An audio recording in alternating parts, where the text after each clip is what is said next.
মনোবীক্ষণ polyclinic, চিকিৎসার জগতে এক দশক। এখন এখানে সব বিষয়ে ডাক্তারবাবু একসাথে তলায়। ফোন করুন 7477799515 এই নম্বরে। আরজিকর কাণ্ডে দোষীদের ফাঁসির দাবিতে ধর্নায় কান্দির তৃণমূল ছাত্র পরিষদ।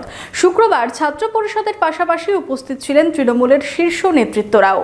আরজিকর কাণ্ডে দোষীদের ফাঁসির দাবিতে কান্দি রাজা বীরেন্দ্রচন্দ্র কলেজের সামনে ধর্নায় তৃণমূল ছাত্র পরিষদ নেতৃত্ব সহ কান্দি তৃণমূলের শীর্ষ নেতৃত্বরা। মুখ্যমন্ত্রী তথা তৃণমূল নেত্রী মমতা বন্দ্যোপাধ্যায়ের নির্দেশে শুক্রবার রাজ্য জুড়ে কলেজ ও বিশ্ববিদ্যালয়ের সামনে তৃণমূল ছাত্র পরিষদের বিক্ষোভ আন্দোলন চলছে।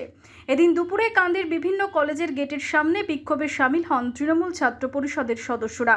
এদিন উপস্থিত ছিলেন কান্দির বিধায়ক অপূর্ব সরকার সহ চেয়ারম্যান জয়দেব ঘটক সহ আরও অনেকেই।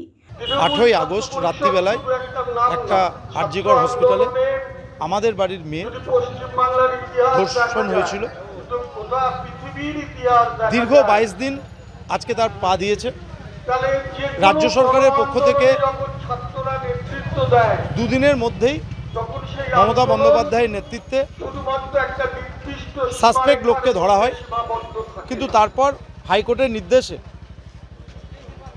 সমস্ত তদন্ত দায়ভারটা সিবিআইকে দেওয়া হয়। কিন্তু আমরা লক্ষ্য করছি আজকে 22 দিন অতিক্রান্ত হয়ে গেলেও সিবিআই এখনো পর্যন্ত একজনকেও অ্যারেস্ট করতে পারেনি বা দোষীদেরকে শনাক্তকরণ করতে পারেনি।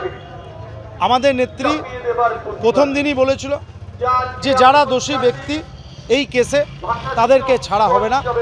আর তৃণমূল কংগ্রেসের দলের পক্ষ থেকে আমাদের সিদ্ধান্ত যে অবিলম্বে এই দোষী ব্যক্তিদের চিহ্নিতকরণের মধ্য দিয়ে ফাঁসি দিতে হবে। আরজিকর কাণ্ডে দোষীদের দ্রুত ফাঁসির পাশাপাশি এই ঘটনায় সিবিআই তদন্ত নিয়েও প্রশ্ন তোলেন তৃণমূলের ছাত্র সংগঠনের সদস্যরা।